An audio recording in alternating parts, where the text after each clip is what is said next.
25 miles outside of downtown Charleston, South Carolina, town where I grew up.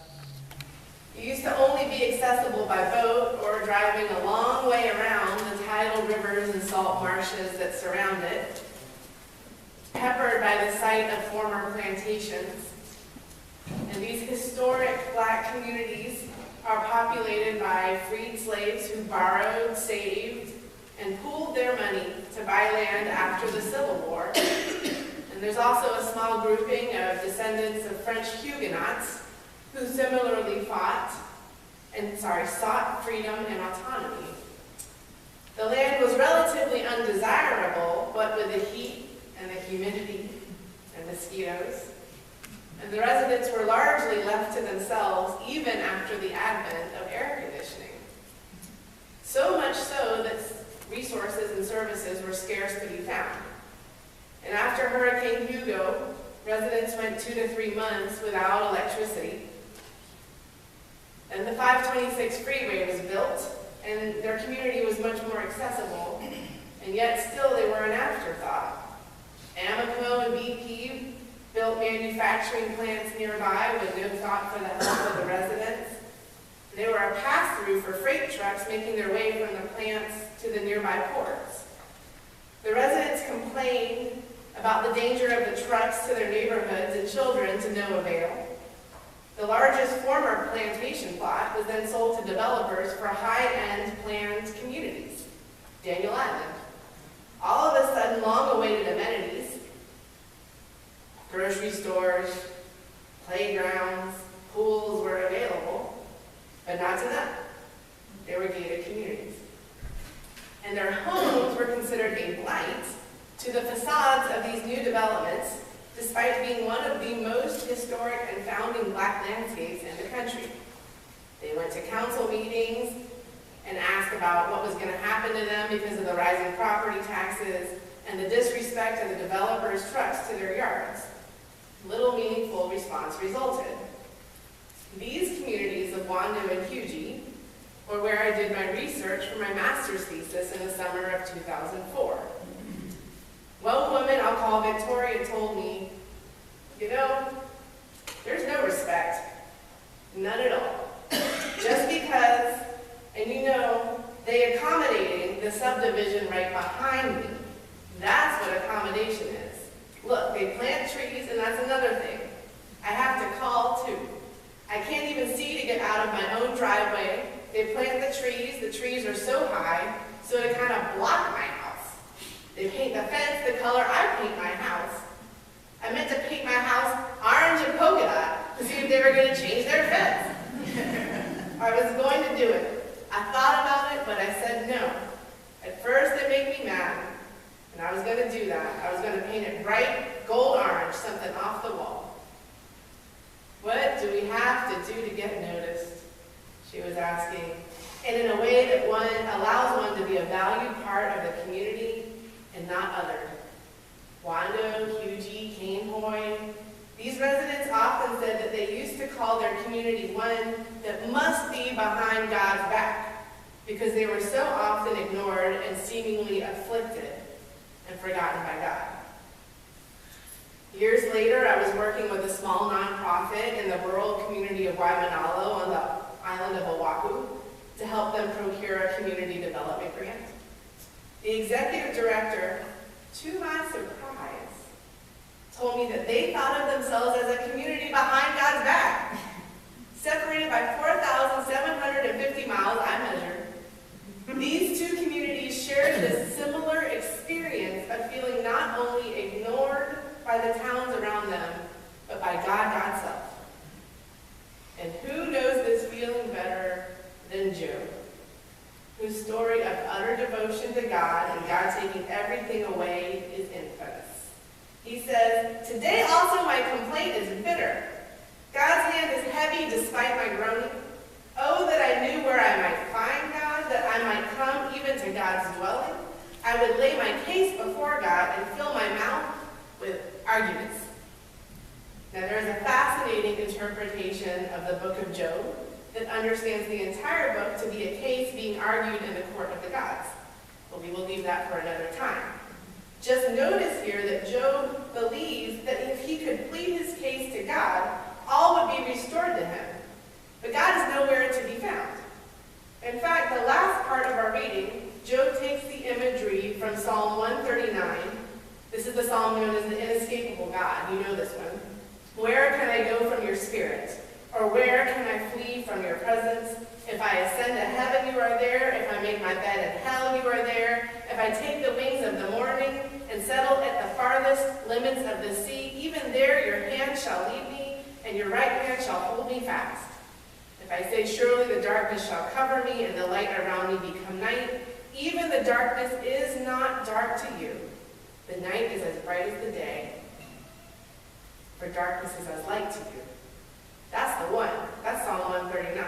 But Job turns the inability to escape the divine presence in that psalm into the inaccessibility of God in the last part of the passage from him today. He says, if I go forward, God is not there. Or backward, I cannot perceive God.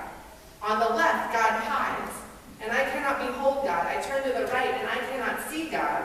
God has made my heart faint. The Almighty has terrified me. If only I could vanish in darkness, and thick darkness would cover my face. There are times when our suffering seems too much, when vanishing in the darkness would feel welcome, as Job felt in his despair. In those times, it can feel that God has, in the words of Psalm 22, forsaken us and is far off and too deaf to hear our cries. There are fears we carry and suffering for which there is no answer. Jesus' cries on the cross echo this psalm, my God, why have you forsaken me? In this we can know that we are never alone in our suffering, for God, through Jesus, knows the deepest human suffering and pain. Now, I had a quote here that I took out this morning from Trisha Gates Brown about no matter what happens, no matter how long the trek through the valley of the shadow of death, I will have the one thing I cannot live without, that is union with the Great Spirit. Even the right path sometimes leads through the valley of the shadow of death. And I don't disagree, but I think that's a cop-out for what these scriptures are saying. These scriptures are for the times when we flat out lose God completely and feel so utterly alone. People will fail us. We will fail ourselves. Jesus says, no one is good but God alone. It is part of the human condition, much as clinging to our possessions is a human proclivity, just like that rich young man in the Gospels today, who has kept all of the commandments since he was young. And he tells Jesus this, and Jesus, looking at him, loved him and said, you lack one thing. Go sell what you own, give all the money to the poor, you know the rest. And then the disciples say, how hard it will be for those who have wealth to enter the kingdom of God. The disciples say, who then can be saved? Jesus looked at them and said, for mortals it is impossible, but not for God. For God all things are possible. All right. All things are possible through God. But the miracles may not be what we want or expect. It really might look like survival in the face of great injustice, finding that we have the tenacity to survive the worst, and even that love conquers death, that we are not left in a bitter tomb of our own making, or worse, one that we can't explain at all. Jesus finishes the teaching by saying, truly I tell you, there is no one who has left house or brothers or sisters or mother or father, all of that, for the sake of the good news, who will not receive 100-fold now in this age. Houses, brothers and sisters, mothers and children, and fields with persecutions, and in the age to come. The last shall be first, and the first shall be last. How in the world? Well, church, yesterday, as Kathy so nicely shared, we did hear Reverend Diane Griffin Jackson preach. And she did preach on Nehemiah. And she said that it's time to celebrate. And this is a woman who shared with us, who lost her grown son to gun violence in Raleigh. She praised God so high, I thought the rafters were going to shatter. I kept looking at the roof going, oh man. And she said, I don't look like all that I have been through. I don't look like all that I have been through. And I knew what she meant. And I thank God for the ways that God manages to carry us through. And at that same meeting, I met a woman named Rosina Henderson from St. Stephen Congregational Church in Beaufort up here. Get my South Carolina out. Beaufort, one of two surviving African American churches in the town. Because what Kathy was alluding to is, look, our denomination is relatively white and educated. We are in the most diverse conference by far in the UCC. And it's partly because the American Missionary Association was planting churches, and now I'm going to stop or I'm into the lesson for next week for the inquiry session. All right. So one of two churches in Beaufort is African American. Y'all, we have areas right here in North Carolina that are behind God's back. Or they might think so. She was the only one there from her church. There were supposed to be more. But her house is mostly okay, and most of the other people from the church are not. She said many of her church members can't go home because of storm damage, and there was already a lack of affordable housing available stock there, and now a lot of that's gone.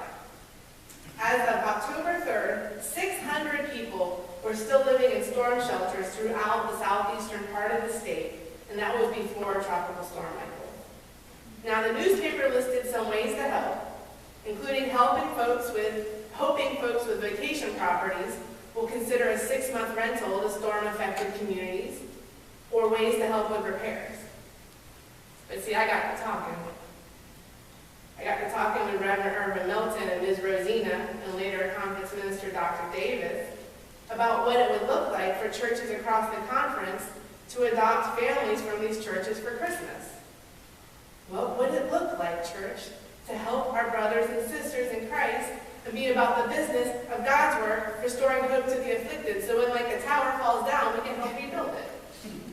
I can tell you something that's important to how we engage these types of mission work, as Pima Chodron writes.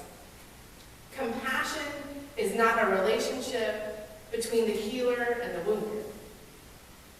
It's a relationship between equals. Only when we know our own darkness can we be present with the darkness of others. Compassion becomes real when we recognize our shared humanity. The disciples gave up everything to follow Jesus, so they would know what it was to help those who had nothing. When we recognize our own needs for connection, for salvation, and what happens when we give up all we have to follow the Holy One who calls us, even out of our own feelings of destitution, fear, and loss, we are able to connect to the ministries to which we are called. We are able to celebrate the God of love in the face of death, just like Reverend Diane does. We discover in that dancing in the light that we are truly never alone, though hard the road may be. God sees us as truly as Jesus saw that young man and his despairing disciples, as surely as God heard Job's case and restored all to him. Even in our hardest moments, friends, we are never behind God's back. And the darkness is not dark to God. Be fierce in the face of hardship. And you who know darkness, let the light in. And in turn, bear it to others with God's help and in God's time, so that all may be restored by God working through us. Amen.